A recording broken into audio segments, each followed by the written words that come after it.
शुरुआत में हम वेनेस्डे नाम की एक लड़की को देखते हैं जिसका आज स्कूल में पहला दिन था। इसकी हरकतों और पसंद नापसंद की वजह से ये कोई आम लड़की नहीं लगती थी। स्कूल में आकर जब वो अपने लॉकर को खोलती है तो वहाँ उसे उसका भाई बंधा हुआ मिलता है। वो जैसे ही अपने भाई को पकड़कर खोलने लगती है तो फौरन ही उसे कुछ ख्याल आने लगते हैं, जिसमें वो उन लड़कों को देखती है जिन्होंने उसके भाई को यहाँ बंद किया। वो यहाँ से उन लड़कों के पास जाती है उन्हें सबक सिखाने के लिए, जो पूल में तैरने की प्रैक्टिस कर रहे थे। वहाँ वो पूल में बहुत सारी मछलियों को छोड़ देती है जो काटती है। अब सारे बच्चे तो पूल से बाहर आ जाते हैं मगर एक बच्चा नहीं आ पाता और एक मछली उसकी टांग पर काट ले। उसकी इस हरकत के बाद स्कूल वाले उसे निकाल देते हैं। उसने पहली बार ऐसे नहीं किया था, बल्कि अब से पहले भी वो बहुत सारे स्कूल से निकाली जा चुकी थी। तो इसीलिए उसके माँ बाप उसे एक एकेडमी में ले जा रहे थे, क्योंकि वहाँ वेनेस्डे जैसे बच्चे ही पढ़ते थे, मतलब कि जिनकी हरकतें सबसे हटके होती थी। और वो वहाँ जाना तो नहीं चाहती थी मगर मजबूरन उसे जाना ही पड़ता है। एकेडमी के पास वाले जंगल का सीन देखते हैं जहाँ एक शिकारी शिकार करने आया था। वो जंगल के काफी अंदर जाकर एक जगह पर बैठकर चाय पीने लगता है, मगर तभी कोई चीज अचानक से आकर उस पर हमला कर देती है और बड़ी बेरहमी से उसे मार देती है। वेनेस्डे और उसके माँ बाप एकेडमी पहुंचकर वहाँ के प्रिंसिपल के पास जाते हैं। ये प्रिंसिपल भी वेनेस्डे की तरह ही आउटकास्ट होती है। आउटकास्ट में जलपरी, वेयरवुल्व्स, वेम्पायर्स, चुड़ैल और ऐसे लोग शामिल थे जिनमें जादुई ताकतें पाई जाती है। और इस तरह के ही सारे बच्चे इस एकेडमी में पढ़ते हैं।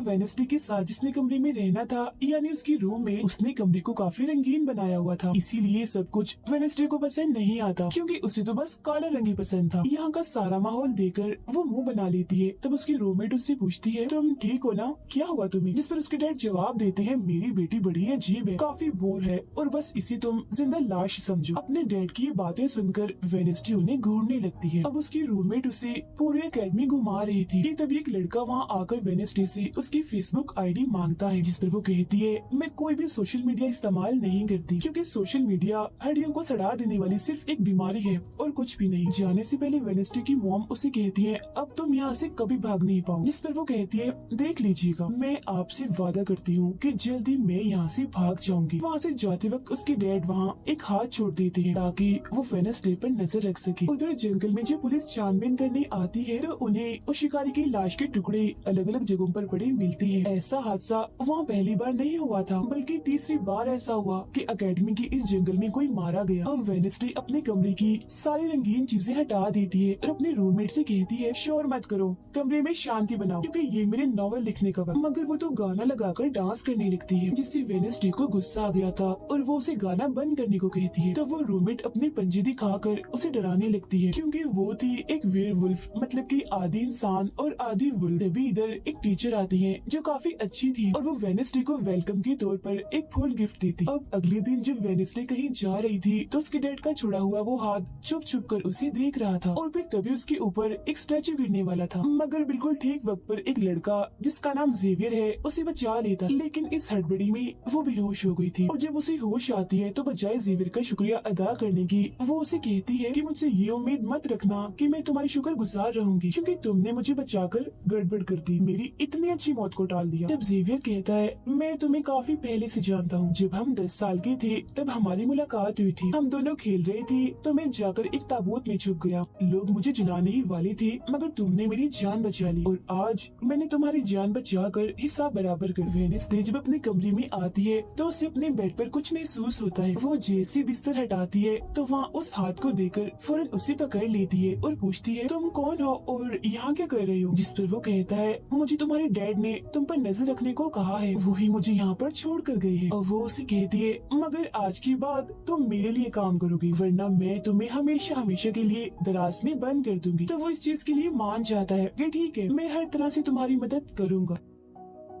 अगले दिन प्रिंसिपल वेनेस्डे को एक दिमागी डॉक्टर के पास ले जाती है, क्योंकि उन्हें भी ऐसा महसूस हुआ था कि वेनेस्डे का दिमागी तवाज़ुन कुछ ठीक नहीं है। मगर वो वहाँ कोई बहाना बनाकर हाथ की मदद से खिड़की खोलती है और वहाँ से भाग जाती। भागते हुए वो एक आदमी से टकरा जाती है, जिससे फौरन उसे ख्याल आता है, जिसमें वो देखती है कि इस आदमी का अभी एक्सीडेंट होने वाला है, जिसमें वो मर गया है बड़ी बेरहमी से। मगर वो इस बारे में उस आदमी को कुछ नहीं बताती, क्योंकि उसे खून खराबा बहुत पसंद। वो एक होटल में जाती है जहाँ उसकी मुलाकात एक वेटर से होती है। वो काफी परेशान दिख रहा था क्योंकि उसकी कॉफी मशीन खराब हो गई। वेडनेसडे उसे कहती है, मैं तुम्हारी कॉफी मशीन ठीक कर सकती हूँ, लेकिन इसके बदले तुम्हें मुझे स्टेशन पर छोड़ना होगा, जिसके लिए वो मान भी जाता है और वेडनेसडे उसकी मशीन ठीक कर देती है। इस पर वो कहता है, बस थोड़ा सा इंतजार करो, मेरी शिफ्ट खत्म होने वाली है, फिर हम चलते। अब वेडनेसडे जब वहाँ बैठी इंतजार कर रही थी कि तभी कोई शरारती लड़की आकर उसे परेशान करने लगती है, जिससे उसे गुस्सा आ गया था और वो उन लड़कों को अकेली ही काफी मारती है और अच्छा सबक सिखाती है। अब इतनी ही देर में उस वेटर के डैड जो एक पुलिस ऑफिसर थे वहाँ आ जाते हैं। तोड़फोड़ देखकर जब वो अपने बेटे से इस बारे में पूछते हैं तो वो कहता है, कुछ नहीं, बस वो लड़के कस्टमर्स को परेशान कर रहे थे तो इसने उन्हें अच्छा सबक सिखा दिया। तभी यहाँ अकेडमी की प्रिंसिपल भी आ जाती है, उनसे सॉरी बोलकर वेडनेसडे को यहाँ से ले जाती है। रास्ते में वो उस पर काफी गुस्सा करती है कि आखिर तुमने कैसे अकेडमी से भागने की कोशिश की। तभी उन्हें रास्ते में एक एक्सीडेंट हुआ नजर आता है जो उसी आदमी का था जिससे वेडनेसडे टकराई थी, जो देख प्रिंसिपल घबरा जाती है, कहती है, मेरी दुआ है ड्राइवर को कुछ ना हुआ हो। जिस पर वेडनेसडे कहती है, वो तो मर गया है और उसकी गर्दन भी टूट गई है। फिर अकेडमी में आने के बाद वेडनेसडे गिटार बजाने लगती है। वो काफी अच्छा बजा रही थी, जिसकी धुन प्रिंसिपल के साथ साथ काफी बच्चों को भी पसंद आती। रूममेट जब कमरे में आती है तो उसकी नजर हाथ पर पड़ती है, जिस बारे में वो वेडनेसडे से पूछती है कि ये क्या चीज है, जिस पर वो जवाब देती है कि ये हमारी एडम फैमिली का एक मेंबर है। अब हम एक अनजान लड़के को देखते हैं जो लाइब्रेरी में जाकर एक किताब से एक सफा फाड़ लेता है जिस पर एक तस्वीर बनी हुई। उधर हाथ में डर के घर पहुंच जाता है, जिसे देख वो काफी डर गया था और उसे मारने लगता है। फिर हाथ उसे बैठने का इशारा करके उसे वेडनेसडे का नंबर देता है और उसे फोन करने का कहता है। फिर जब वेटर उसे कॉल करता है तो वो कहती है कि हमारी अकेडमी में एक त्योहार मनाया जाने वाला है जहाँ सभी बच्चे आएंगे, मैं वहाँ से भागने वाली हूँ और अगर तुम मुझे स्टेशन तक पहुँचा दोगे तो मैं तुम्हें काफी अच्छा इनाम दूंगी।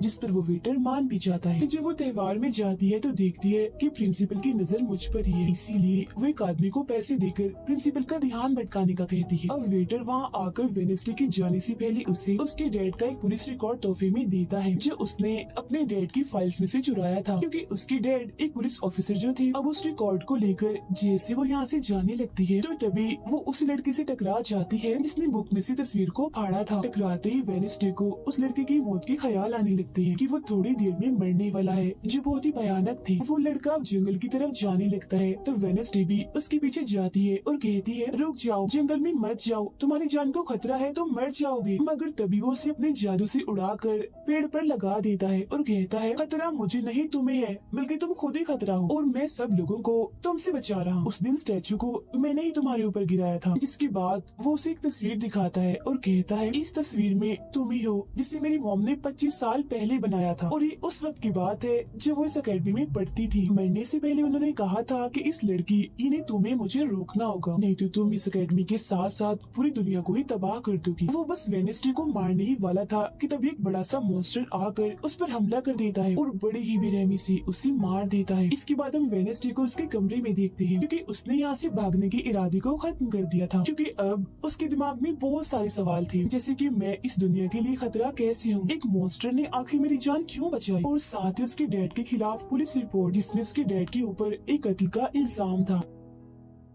अब अगले दिन पुलिस ऑफिसर वहाँ आते हैं क्योंकि वेडनेसडे ने ये रिपोर्ट लिखवाई थी कि उस अनजान लड़के की मौत मैंने अपनी आंखों से होती हुई देखी जंगल में। मगर पुलिस को वहाँ ना कोई लाश मिलती है और ना ही कोई ठोस सबूत। तो वेडनेसडे से पूछते हैं कि आखिर तुम इतनी रात को जंगल में कर क्या रही थी, जिस पर वो कहती है, मैंने जंगल में उस लड़के को जाते हुए देखा था और जब मैंने उसका पीछा किया तो देखा कि एक मॉन्स्टर ने आकर उसे मार दिया है, जिसके बाद में बेहोश हो गई। तो फौरन प्रिंसिपल पुलिस ऑफिसर से कहती है, उस लड़के का कोई कत्ल नहीं हुआ, वो जिंदा है, बस यहाँ से भाग गया है, इसीलिए आपको वेडनेसडे की बातों का यकीन नहीं करना चाहिए। अक्सर इसे इस तरह के दौरे पड़ते रहते, हम इसका इलाज करवा रहे हैं, जल्दी ही ठीक हो जाएगी। फिर जब प्रिंसिपल वहाँ से जाती है तो वो ऑफिसर से कहती है कि जंगल में कोई तो है जो सबको मार रहा है और उसी ने उस लड़के को भी मारा है। मगर तभी वहाँ वो लड़का आ जाता है जो जिंदा था और बिल्कुल सही सलामत भी। अब अगले दिन जब वेडनेसडे को डॉक्टर के पास ले जाया जाता है तो वो उससे पूछती है कि क्या तुमने ये अफवाह इसलिए फैलाई कि सभी की तवज्जो तुम पर हो जाए, यानी कि तुमने उस लड़के की मौत होते हुए देखा। जिस पर वो कहती है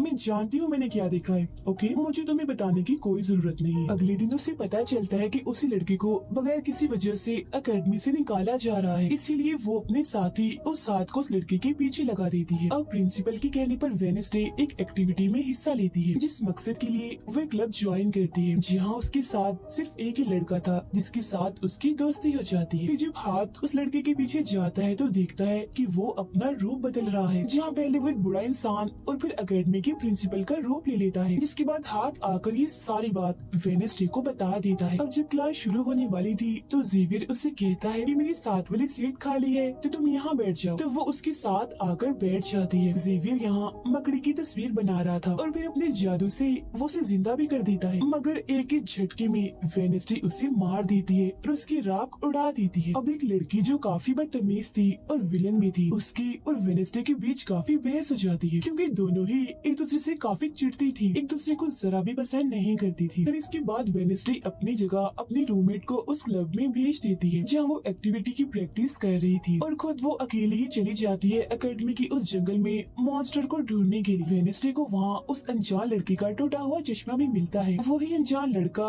जिसे मॉन्स्टर को मारता हुआ इसने देखा था। और अब जैसे ही वो इस चश्मे को छूती है तो लाइब्रेरी में उसे वहाँ एक किताब भी दिखती है, तो वो उस किताब को खोजने लाइब्रेरी में चली जाती है, मगर उसे वहाँ उस तरह की कोई भी किताब नहीं मिलती। जिसके बाद वो चुपके से जेवियर के कमरे में चली जाती है, क्योंकि वो लड़का और जेवियर एक ही कमरे में रहती थी। वेडनेसडे और हाथ यहाँ पर उस किताब को ढूंढ रहे थे, मगर तभी यहाँ जेवियर आ जाता है, जिस वजह से वो बेड के नीचे छुप जाती है। तभी जेवियर के पास वो विलन लड़की भी आती है और उसे कहती है तुम मुझसे क्यों नाराज हो, अच्छा गुस्सा छोड़ो सुलह कर लो, जिस पर वो मना कर देता है। अब उसके इनकार पर विलन लड़की को लगने लगता है कि ये सब वो वेडनेसडे की वजह से कर रहा है, इसीलिए वो कहती है कि कल मैं वेडनेसडे समेत तुम्हारे सभी साथियों की कश्तियों की धज्जियां उड़ाने वाली हूँ। बेड के नीचे छुपे वेडनेसडे और हाथ भी उसकी ये बात सुन लेते। कमरे में वापस आने के बाद वेडनेसडे अपने रूममेट से कहती है कि कल जो कश्तियों की रेस होने वाली है मैं भी उसमें हिस्सा लूँ, और कुछ भी हो जाए उस घमंडी लड़की यानी विलन को मैं हरा कर ही रहूंगी। अब अगले दिन जब रेस शुरू होती है तो बताया जाता है कि इस मुकाबले का कोई भी असूल कानून नहीं है, जो भी टीम सबसे पहले गुफा में जाकर झंडे को लाएगी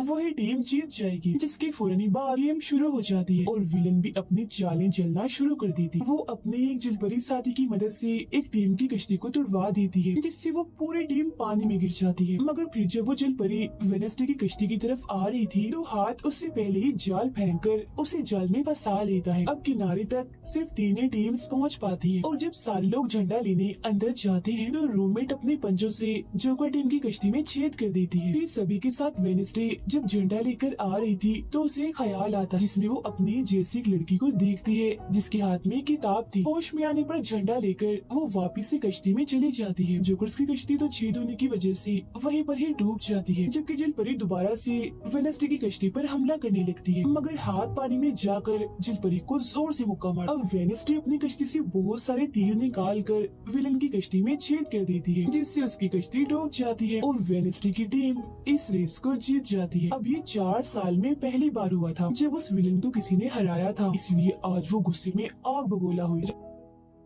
रात के वक्त वेडनेसडे एक स्टैचू के पास जाती है जिसके हाथ में किताब थी। किताब पर लिखी एक पहेली को जैसे ही वो सुलझाती है तो वहाँ एक रास्ता खुल जाता है। जैसे उसके अंदर जाती है तो देखती है कि यहाँ उसके मॉम डैड के अलावा और भी बहुत सारे लोगों की तस्वीरें लगी हुई है। उसे वहाँ वो किताब भी मिल जाती है जिसकी वो तलाश कर रही थी, मगर जैसे वो उस किताब को वहाँ से लेकर जा रही थी कि तभी अचानक से कोई आकर उस पर हमला कर देता है, जिससे वो बेहोश हो जाती है। अब उसे जैसे होश आती है तो देखती है कि उसे कुछ लोगों ने बंदी बनाया हुआ है, जिन्होंने मास्क भी लगाए हुए थे, मगर उनकी आवाज सुनते ही वेडनेसडे उन्हें पहचान लेती है और कहती है कि मैंने तुम्हें पहचान लिया है, तुम अपने अपने मास्क हटा सकते हो। असल में ये लोग और कोई नहीं बल्कि विलन और उसके साथी थे। इसी दौरान वो अपनी रस्सी भी खोल चुकी थी और वहाँ से जाने लगती है, मगर जाते जाते वो कहती है तुम सब छोटे बच्चे हो, अगवा करना भी तुम्हें ठीक से नहीं आता। वापिस आने के बाद वो उस तस्वीर को किताब पर लगाकर मुकम्मल करती है जिसे उस लड़की ने किताब से फाड़ लिया था और वो उसे पढ़ने लगती। अब अगले दिन दिन प्रिंसिपल सभी बच्चों को एक प्रोजेक्ट देती है जिसमें उन्हें शहर की सारी दुकानों पर जाकर काम करना था। शहर पहुंचने के बाद वेडनेसडे जेवियर को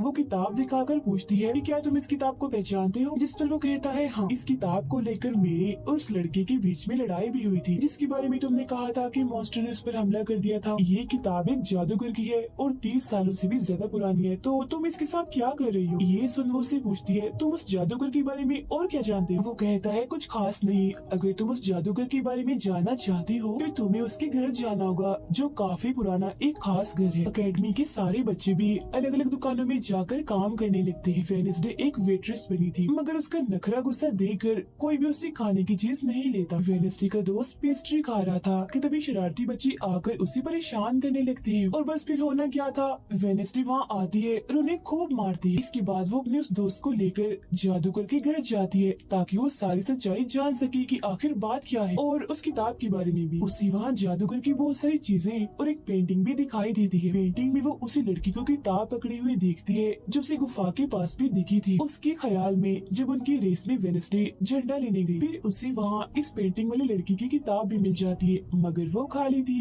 क्योंकि वो नकली थी। इतनी ही देर में वहाँ एक औरत आती है तो वेडनेसडे उसे असली किताब के बारे में पूछती है जिस पर वो कहती है कि वो किताब तो चोरी हो गई थी और इस वक्त तुम जहाँ खड़ी हो ये भी उस जादूगर का असली घर नहीं है। इसके बाद वेडनेसडे वेटर से मिलने उसकी होटल जाती है और उससे जादूगर के असली घर के बारे में पूछती है तो वो उसे असली घर के बारे में बता भी देता है। जहाँ से वेडनेसडे अकेली उस घर में चली जाती, वहाँ उसे एक बूढ़ा आदमी मिलता है जो उसे कहता है ये मेरी जगह है, मेरा घर है, निकलो यहाँ से। तब ये सुन वेडनेसडे का साथी वो हाथ उसके मुंह पर ही हमला कर देता है जिससे डरकर वो आदमी वहाँ से भाग जाता है। और वेडनेसडे को यहाँ से कुछ नहीं मिलता इसीलिए वो यहाँ से जाने लगती है मगर जब वो दरवाजे से बाहर जाती है तो फौरन उसे ख्याल आता है जिसमें वो देखती है कि वो जादूगर एक लड़की को चुड़ैल साबित करके इस घर में बंद कर देता है जहाँ उससे पहले और भी बहुत सारे लोग बंधे हुए थे। ये सारे लोग आउटकास्ट की थी, यानी कोई वेम्पायर था, कोई जलपरी, कोई वेयरवुल्फ तो कोई चुड़ैल। इसीलिए जादूगर इन सबको शैतान समझता था। इस तरह के सभी लोगों को यहाँ कैद करने के बाद वो इस पूरे घर में आग लगा देता है। वो बच्चे जिसे जादूगर ने चुड़ैल साबित किया था वो अपनी मॉम को आजाद करने की कोशिश करती है मगर नहीं कर पाती क्योंकि सभी लोगों को जंजीर की मदद से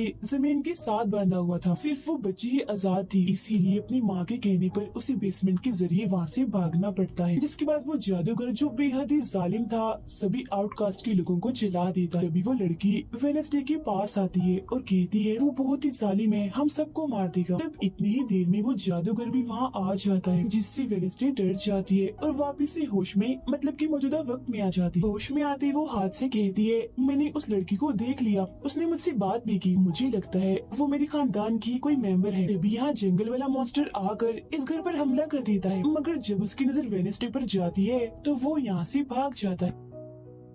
वेडनेसडे और हाथ उसका पीछा करते हैं मगर देखते हैं कि मॉन्स्टर के कदमों के निशान तो इंसानी पैरों के निशान में बदल गए। अगले दिन उस जादूगर की मूर्ति को इज्जत के तौर पर इस जगह पर लगाया जाने वाला था क्योंकि शहर के लोग तो उसे अपना हीरो ही मानते थे और आज वेडनेसडे को वहाँ गिटार बजाने के लिए बुलाया गया था। लेकिन वो लोग जैसे मूर्ति लगाकर अपना काम करने लगते हैं तो तभी वो हाथ तीली फेंक कर मूर्ति को आग लगा देता है क्योंकि वेडनेसडे के कहने पर उसने पहले ही मूर्ति पर पेट्रोल डाल दिया था। आग देखकर सारे लोग वहाँ से भाग जाते हैं मगर वेडनेसडे अभी भी वहाँ बैठी गिटार बजा रही होती है। साथ ही वो मूर्ति को जलता हुआ देखकर खुश भी हो रही थी। अब प्रिंसिपल को वेडनेसडे पर ही शक था मगर उसके खिलाफ प्रिंसिपल के पास कोई सबूत नहीं था। अब जादूगर के जिस पुराने घर में वेडनेसडे गई थी जहाँ वो बूढ़ा आदमी था वो अभी भी वही रुका हुआ था मगर तभी वो मॉन्स्टर वहाँ आता है और उस बूढ़े आदमी पर हमला कर देता है। लेकिन मरते मरते वो बूढ़ा आदमी मॉन्स्टर की 2-3 तस्वीरें अपने कैमरा में बना ही लेता है। पुलिस को जब ये खबर मिलती है तो फौरन छानबीन करने पहुँच जाती है जहाँ उन्हें बूढ़े आदमी के कैमरा से मॉन्स्टर की तस्वीर भी मिल जाती है। अगले दिन हाथ मुर्दा घर जाकर वहाँ लगी कैमरा पर कोई चीज लगा देता है ताकि जो वो करे उसे कोई ना देख सके। फिर वो दरवाजा खोलता है तो वेडनेसडे अंदर आती है। वो यहाँ दरअसल उस बूढ़े आदमी के जख्मों को देखने आई थी जिसे उस मॉन्स्टर ने मारा था। वो बूढ़े आदमी की लाश को देखकर सारा डेटा अपने पास रिकॉर्ड कर लेती है जबकि हाथ उसकी एक फाइल बनाने में लग जाता है। तभी वहाँ डॉक्टर और पुलिस ऑफिसर भी आ जाते हैं। तब छुपने के लिए वेडनेसडे एक बॉक्स में सो जाती है। जब डॉक्टर उस बॉक्स को खुला हुआ देखते हैं तो फौरन उसे चेक करते हैं, मगर जब वेडनेसडे को उसमें पड़ा हुआ देखते हैं तो उन्हें लगता है कि ये भी एक लाश है, इसीलिए वो उस बॉक्स को बंद करके वहाँ से चले जाते हैं। मगर फिर जब हाथ उसे वहाँ से लेने आता है तो वो कहती है, अच्छा तंग मत करो प्लीज, थोड़ी देर और सोने तो, बड़ा मजा आ रहा है। फिर इसके बाद वो अपनी छानबीन से ये पता लगवा लेती है कि वो मॉन्स्टर असल में जिस्म के हिस्सों को इकट्ठा कर रहा है। फिर अगले दिन जब वो अकेडमी जाती है तो उसे जेवियर की गर्दन पर किसी के पंजों के निशान दिखते हैं। अब हम जेवियर को एक केबिन से बाहर आता हुआ देखते हैं, और क्योंकि वेडनेसडे को उसके जख्मों पर पहले से ही शक था तो वो भी उसका पीछा करते करते वहाँ आ गई थी। उससे वहाँ पर बहुत सारी मॉन्स्टर की ड्राइंग्स और तस्वीरें दिखती हैं। एक तो तस्वीर को लेकर जैसे वो वहाँ से जाने लगती है तो तभी जेवियर उसे देख लेता है और जाने से रोक देता है, मगर वेडनेसडे उसका ध्यान भटकाने के लिए उसे बस एक ही बात कह देती है कि क्या तुम आज रात होने वाली डांस पार्टी में मेरे साथ चलोगे। जिसके बाद वो जेवियर की बनाई मॉन्स्टर की ड्राइंग्स ले जाकर पुलिस ऑफिसर को दे देती है, जिस पर वो कहते हैं इससे हम किसी को भी नहीं पकड़ सकते, कोई ठोस सबूत लेकर आओ। अब वेडनेसडे अपनी सारी रिसर्च को अपने दोस्त के सामने रख देती है ताकि वो उसकी मदद कर सके। उनमें से एक ड्राइंग को देखकर उसका दोस्त कहता है कि मैं इस जगह के बारे में जानता हूँ, जिसके बाद वो वेडनेसडे को उस जगह पर ले जाता है जो एक गुफा थी, जिसके अंदर जाकर उन्हें बहुत सारी हड्डियाँ और एक हथकड़ी भी मिलती है। थोड़ा छानबीन करने पर उसे वहाँ एक नोकदार बड़ा सा नाखून भी मिलता है, जिसे वो अपने पास रख लेती है। जिसके बाद वो जेवियर के पेंटिंग वाले केबिन में जाती है और डस्टबिन से एक कपड़ा जिस पर खून लगा हुआ था उसे निकाल कर अपने पास रख लेती है। फिर जैसे वो वहाँ से जाने लगती है तो तभी वहाँ जेवियर आ जाता है और उसे पूछता है, तुम यहाँ मेरे केबिन में क्या कर रही हो। उसकी बात डालकर वो उसे पूछती है, ये जो चोट तुम्हारी गर्दन पर है ये तुम्हें कैसे लगी। तब वो बताता है कि पिछले कुछ दिनों से ये मॉन्स्टर मेरे सपनों में आ रहा है, इसीलिए मैं इसकी ड्राइंग्स बनाता हूँ, मगर एक दिन मैंने अपने जादू पर से कंट्रोल खो दिया और ड्राइंग के अंदर से मॉन्स्टर की पंजे ने निकलकर मुझे नोच लिया। लेकिन अब क्योंकि वेडनेसडे उस पर शक कर रही थी इसीलिए वो उस पर काफी गुस्सा करता है और फौरन उसे यहाँ से जाने का कहता है। अब वेडनेसडे वो खून लगा कपड़ा और नाखून जाकर पुलिस ऑफिसर को दे देती है और कहती है, ये लो ठोस सबूत और बेशक डीएनए टेस्ट करवा लो, मेरे ख्याल से इतना सबूत काफी होगा, है ना। वो अपने दोस्त के पास जाती है और कहती है कि डांस पार्टी में जाने के लिए हमारे साथ कोई नहीं है, तो हम ऐसा करते हैं डांस पार्टी में नहीं जाते बल्कि गुफा में जाकर मॉन्स्टर को ढूंढते। जिसके बाद रात को वेडनेसडे अपने दोस्त के साथ जंगल में जाने की तैयारी कर रही थी, मगर तभी उसके दरवाजे पर वेटर तैयार होकर आता है क्योंकि हाथ ने उसे वेडनेसडे की तरफ से डांस पार्टी में चलने की दावत भेजी थी। अब क्योंकि वेटर काफी खुश था तो वेडनेसडे उसका दिल तोड़ना नहीं चाहती थी, इसीलिए वो अपने गुफा में जाने वाले प्लान को खत्म करके वेटर के साथ पार्टी में जाने का फैसला करती है। जब वेडनेसडे वहाँ से जाने लगती है तो उसका दोस्त वहाँ आता है तो वो उसे कहती है, आई एम सॉरी मैं पार्टी में जा रही हूँ, हम ऐसा करते हैं कल गुफा में जाएंगे।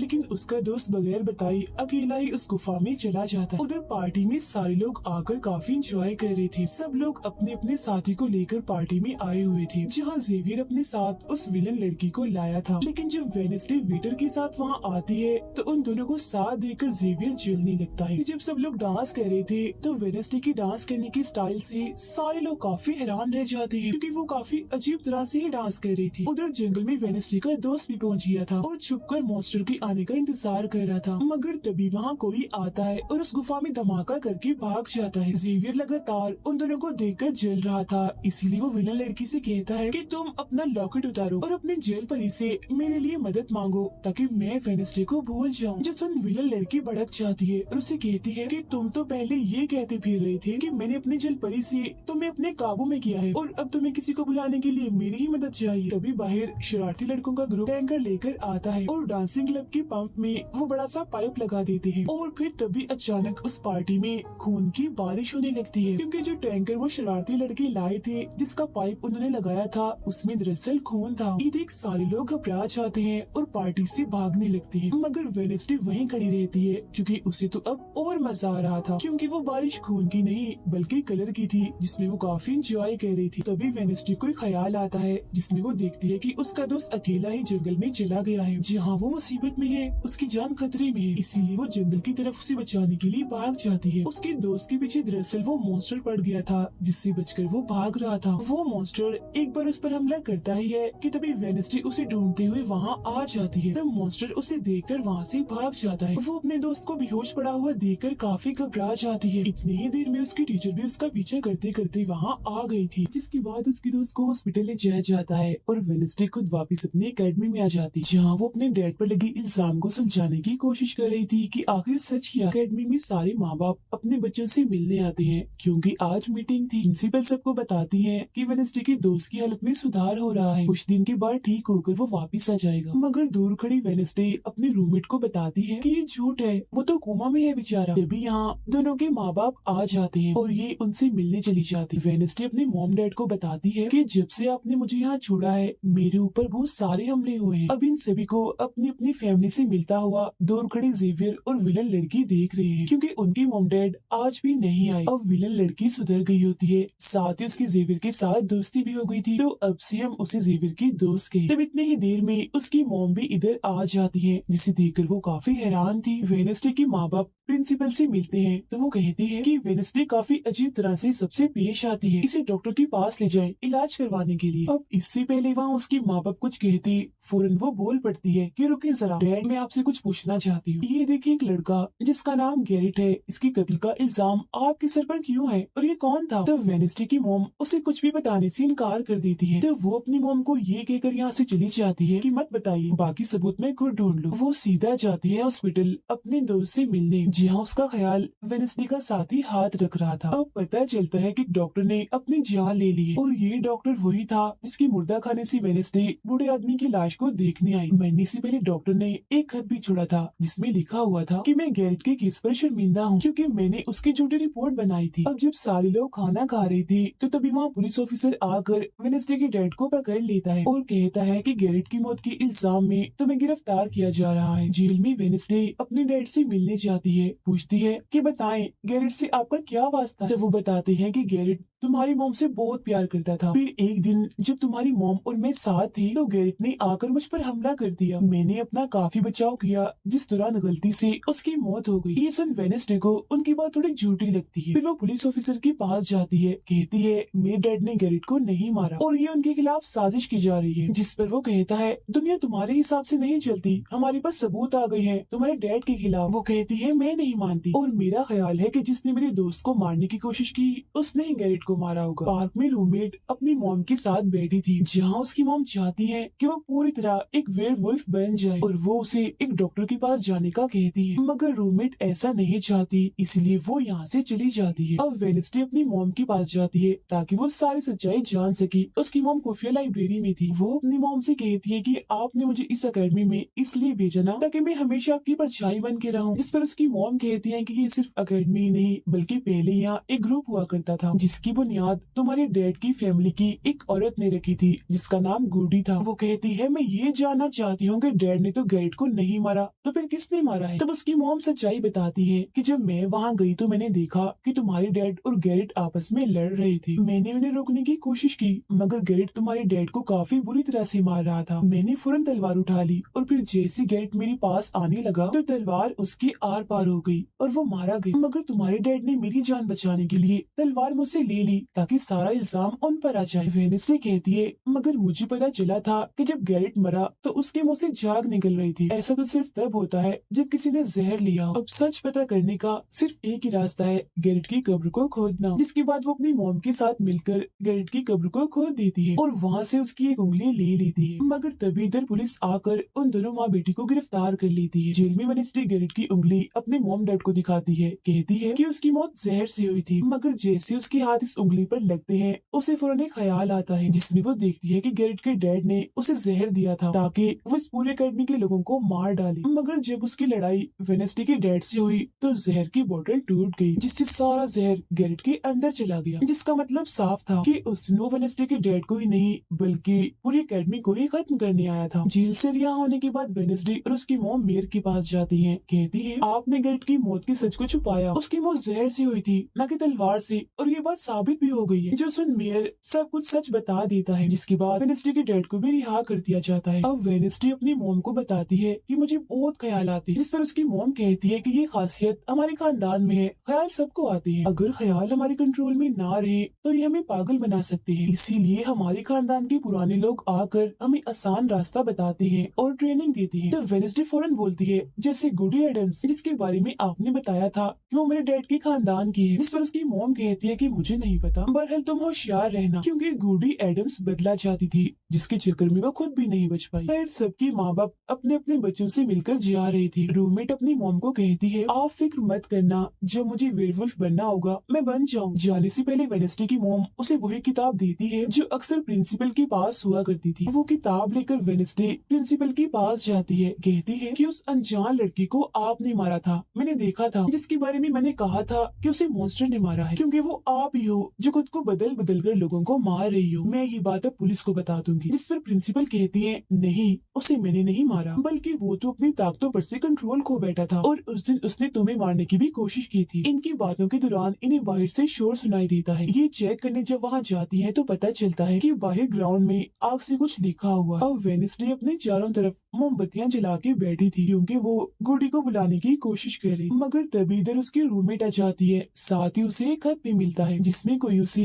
गुफा में मिलने बुलाता है। जब वेडनेसडे अपनी रूममेट के साथ वहाँ जाती है तो गुफा के अंदर जाने के बाद उसे एहसास होता है कि यहाँ कोई है। यहाँ दरअसल जेवियर और उसके साथी थे जो वेडनेसडे को सरप्राइज देना चाहते थे, क्योंकि आज उसकी बर्थडे थी। यहाँ वेडनेसडे को एक लाइन लिखी हुई दिखती है कि जब मैं लौटूंगा तो शोले बरसेंगे। इसे जैसे वो हाथ लगाती है तो उसे ख्याल आता है जिसमें वो उसी लड़की से मिलती है जो अक्सर उसे नजर आया करती थी, और ये और कोई नहीं बल्कि गुडी ही है। वो वेडनेसडे को एक महल दिखाकर कहती है कि अगर तुम्हें उस जादूगर के बारे में जानना है तो तुम्हें इस महल को ढूंढकर यहाँ आना होगा। फिर जब वो ग्राउंड में खड़ी उस लाइन को देख रही थी जहाँ आग से कुछ लिखा था, तो तभी उसके पास जेवियर आता है जिससे वो बात नहीं करती क्योंकि नाराज थी। उसे लग रहा था कि हो ना हो जेवियर ही वो मॉन्स्टर है। फिर वो अपने दोस्त के पास हॉस्पिटल जाती है जो अभी भी बेड पर था और उसकी हालत भी खराब थी, इसीलिए वो उसे कोई बात नहीं कर पाती। अब वेडनेसडे अपने दोस्त वेटर से मिलने जाती है और उसे उस महल जो गुडी ने दिखाया था उसकी तस्वीर दिखाकर पूछती है कि क्या तुम इस जगह के बारे में जानते हो, जिस पर वो मना कर देता। अब यहाँ तो उसका काम नहीं हुआ, इसीलिए उस तस्वीर को लेकर जेवियर के पास जाती है और उससे भी वही सवाल करती है कि क्या तुम इस जगह के बारे में जानते हो, मगर तभी उसकी नजर इसी महल की पेंटिंग पर जाती है जो जेवियर ने पहले से ही बनाई हुई थी, जिस पर वो बताता है कि ये जगह रात को मेरे सपने में आई थी तो मैंने इसे बना दिया। अच्छी बात ये थी कि जेवियर इस जगह के बारे में जानता भी था। तब उससे महल का पता लेकर वेडनेसडे वहाँ पहुँच जाती है जहाँ मेयर पहले से ही मौजूद था, और क्योंकि वो जान गया था कि असली कातिल कौन है तो वेडनेसडे उसकी गाड़ी में ही छुप जाती है। मगर जैसे मेयर की गाड़ी शहर में पहुँचती है तो कोई उनकी गाड़ी को ठोक देता है, जिससे मेयर का एक्सीडेंट हो गया था। वो काफी जख्मी हो जाते हैं, उनकी हालत मरने वाली हो गई। फिर अब रात के वक्त वेडनेसडे वेटर और अपने रूममेट के साथ उसी महल में आती है। यहाँ उसे ऐसा महसूस होता है जैसे कोई इधर रह रहा है, क्योंकि मोमबत्तियां गर्म थी और ये कमरा बिल्कुल साफ था। इतनी ही देर में वो मॉन्स्टर भी यहाँ आ जाता है, जिससे बचने के लिए ये लोग छुप जाते हैं। ये लोग देखते हैं कि जिन जिन लोगों पर मॉन्स्टर ने हमला किया था उनके जिस्म के कटे हुए हिस्से यहाँ पर पड़े हुए हैं। अब वेडनेसडे अपने दोस्तों को मॉन्स्टर से बचाना चाहती थी, इसीलिए वो उन्हें यहाँ से ले जाती है। ये वेटर के घर जाते हैं जहाँ जैसे उसकी डेड आती है तो वेडनेसडे उन्हें कहती है कि मैं आपको कुछ दिखाना चाहती हूँ, क्योंकि वो पुलिस ऑफिसर जो थे वो जब उन्हें महल में ले जाती है तो वहाँ पर कुछ भी नहीं था। मतलब जिस्म के कटे हुए हिस्से जो पहले यहाँ पर रखे हुए थे अब वो वहाँ पर नहीं पड़े थे, जिससे पुलिस ऑफिसर को गुस्सा आ जाता है और वो कहते हैं कि आज के बाद तुम मेरे बेटे से नहीं मिलोगी। अब जब वेडनेसडे एकेडमी आती है तो वहाँ उसे प्रिंसिपल मिलती है जो कहती है कि तुम्हें मैंने कहीं भी जाने से मना किया था, मगर तुमने मेरी बात ना मानकर अच्छा नहीं किया। जिस पर वो जवाब देती है, मैं सच का पता लगवाने गई थी, इसीलिए मैं माफी नहीं मांगूंगी, मैंने कुछ गलत नहीं किया है। जिसके बाद वो प्रिंसिपल को एक पेंटिंग भी दिखाती है जिसमें वो जादूगर था और वेडनेसडे खुद थी। बताती है कि इसीलिए वो अनजान लड़का मुझे मारना चाहता था, क्योंकि उसे लग रहा था कि एकेडमी के लिए मैं खतरा हूँ, मगर खतरा दुश्मन कातिल तो कोई और ही है, जबकि मैं तो इस एकेडमी और सबको बचाना चाह रही हूँ, तो मुझे एक मौका मिलना चाहिए। प्रिंसिपल कहती है, नहीं तुम कहीं नहीं जाओगी, आगे से ऐसी कोई भी गलती की तो मैं तुम्हें एकेडमी से निकाल दूंगी। और वहाँ से वो ये कहकर चली जाती है। वो जब अपने कमरे में वापस आती है तो देखती है कि रूममेट अपना सामान पैक कर रही है क्योंकि वो यहाँ से जा रही है। वो गुस्से में वेडनेसडे से कहती है कि तुम्हें सिर्फ अपना काम ही निकलवाना आता है, फिर चाहे इसके लिए तुम्हारे दोस्तों की जान क्यों ना चली जाए, आज वो अजीब सा मॉन्स्टर हमें भी मार देता। जिसके बाद वो यहाँ से चली जाती है। अब वेडनेसडे बिल्कुल अकेली रह गई थी, इसीलिए कमरे में एक जगह बैठ कर वो उस बॉक्स को देखने लगती है जो वो जादूगर के महल से चुरा कर लाई थी। उसे बॉक्स के नीचे एक खत मिलता है जिसमें वेडनेसडे की अपनी ही बहुत सारी तस्वीरें होती है। जो देख वो कहती है,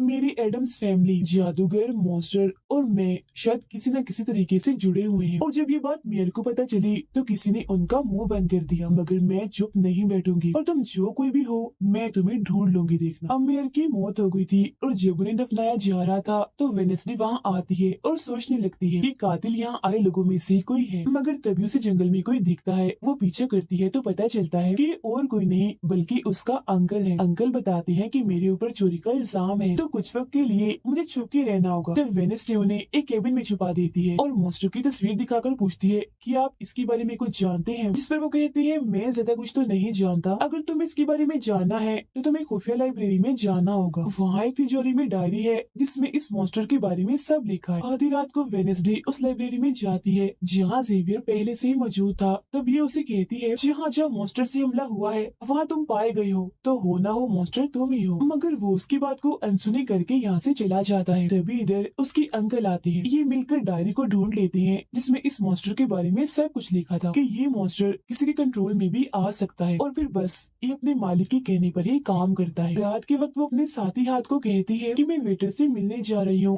तब तक तू मेरी डायरी का ख्याल रखना। कि जब वेटर के साथ गुफा के अंदर जाती है तो देखती है कि यहाँ उसने गुफा को सजाया हुआ है क्योंकि वो उसे शादी के लिए पूछने वाला था। वापिस आकर वेडनेसडे देखती है कि उसके कमरे का सारा सामान इधर उधर बिखरा पड़ा है और उसकी डायरी कोई चुरा कर यहाँ से ले गया है। फिर जैसे वो अपने साथी हाथ को देखती है तो घबरा जाती है क्योंकि उसकी हथेली में किसी ने चाकू आर पार कर दिया था और अब उसमें जान नहीं थी, वो मर गया था। फिर वो हाथ को लेकर जल्दी से अपने अंकल के पास आती है और दुखी होती हुई कहती है, प्लीज अंकल कैसे भी करके हाथ को जिंदा कर दीजिए। तब अंकल बार बार बिजली के झटके उसे देते हैं जिससे वो जिंदा हो जाता है। वो उसे पूछती है, अच्छा तुम पर हमला किसने किया था? जिस पर इशारों से वो बताता है कि मैंने नहीं देखा क्योंकि हमला पीछे से हुआ था। जिस पर वेडनेसडे गुस्से से भर जाती है, कहती है चाहे कुछ भी हो जाए मैं उसे नहीं छोड़ूंगी, वो जो भी है। और वो प्रिंसिपल को आकर कहती है किसी ने मेरे कमरे में तोड़ फोड़ कर दी है, साथ ही कोई उस डायरी को भी चुरा कर ले गया है। वो कहती है वो डायरी तो खुफिया लाइब्रेरी में थी तो तुम्हारे पास कैसी आई? तुम ऐसी हरकतें मत करो कि अकेडमी को बंद करना पड़े, ऐसा मैं होने नहीं दूंगी। फिर जब वेडनेसडे वहाँ से जा रही थी तो तभी उसके पास उसके साथी आते हैं और उसे जानकारी देते हैं कि गैरेट जिसकी मौत का इल्जाम तुम्हारे डैड पर था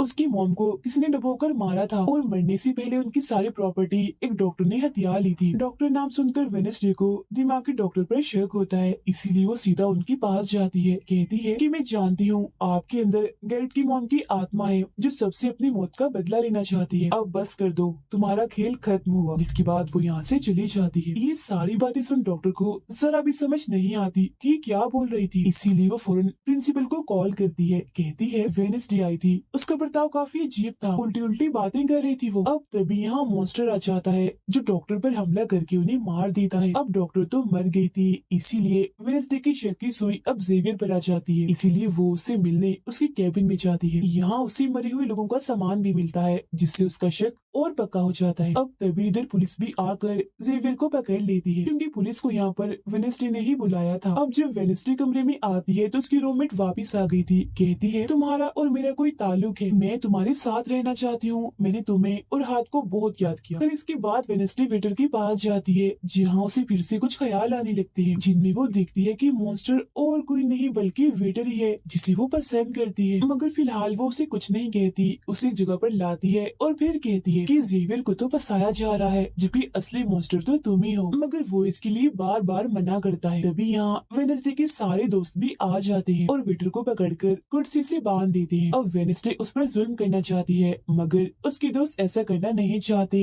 इसीलिए वो यहाँ से चले जाते हैं। फिर जैसे ही वो वेटर को मारने के लिए आगे बढ़ती है कि तभी वेटर के डैड पुलिस ऑफिसर यहाँ आ जाते हैं और वेडनेसडे को गिरफ्तार कर लेते हैं। हालांकि वो उन्हें कहती भी है कि असली कातिल आपका बेटा है, वही मॉन्स्टर है ये, मगर वो उसकी एक नहीं सुनते। फिर जब वो यहाँ से जा रही थी तो वेटर उसके पास आता है, कहता है कैसा लगा हारना, अभी तो और भी बहुत कुछ होना बाकी है बच्चों। जिसके बाद प्रिंसिपल भी वेडनेसडे को कह देती है कि तुमने सारी हदें पार कर दी, इसीलिए तुम्हें अकेडमी से निकाला जा रहा है। लेकिन अभी भी वो बार बार एक ही बात कह रही थी कि वेटर ही असली मॉन्स्टर है, मगर फिर भी वो उसकी एक नहीं सुनती और जाने का कहती है। तब आखिरी बार वेडनेसडे जेवियर से मिलने जाती है जो जेल में बंद था और उससे नाराज भी था क्योंकि वेडनेसडे ने ही उसे पुलिस के हवाले हवाले किया था। हालांकि वो उसे बताती भी है कि मॉन्स्टर वेटर है और उसने मेरे जरिए तुम्हें फंसाया है। वो उसकी एक नहीं सुनता, कह देता है कि इस सारी मुसीबत की जड़ तुम हो। अगर तुम ये अकेडमी छोड़ के चली जाओगी तो कुछ भी गलत नहीं होगा। ये बात सुनने के बाद वो एक सेकंड भी नहीं रुकती और यहाँ से चली जाती है। वो अपने कमरे में आकर अपना सारा सामान पैक करती है, जिसके बाद वो सभी से आखिरी मुलाकात करती है। सबसे आखिर में वो अपने दोस्त से मिलने हॉस्पिटल में जाती है। कहती है मैं तो जा रही हूँ, तुम अपना ख्याल रखना और हाँ बाहर मत निकलना, बाहर मॉन्स्टर हो सकता है। और उस दिन गुफा में धमाका करने वाला और कोई नहीं बल्कि प्रिंसिपल ही थी। जिस पर वो कहता है नहीं, धमाका करने वाले के जूते लाल थे, जबकि प्रिंसिपल कभी भी लाल जूते नहीं पहनती। ये बात सुनकर वेनेस्डे को पता चल जाता है कि असली कातिल कौन है। वो अपनी उसी टीचर के पास जाती है जिसे सब पसंद करती थी और कहती है बाकी लोग तो बिला वजह मारे गए हैं, जबकि असली कातिल तो तुम ही हो। तुमने ही वेटर को अपने कंट्रोल में करके उसे मॉन्स्टर बनाया और धीरे धीरे उसे अपना गुलाम बना लिया। अपने इशारों पर नचाकर लोगों को उसके जरिए मरवाया। तभी यहाँ वेटर भी आ जाता है, जिसे वो टीचर कहती है जल्दी करो, वेनेस्डे को मार दो। लेकिन दरअसल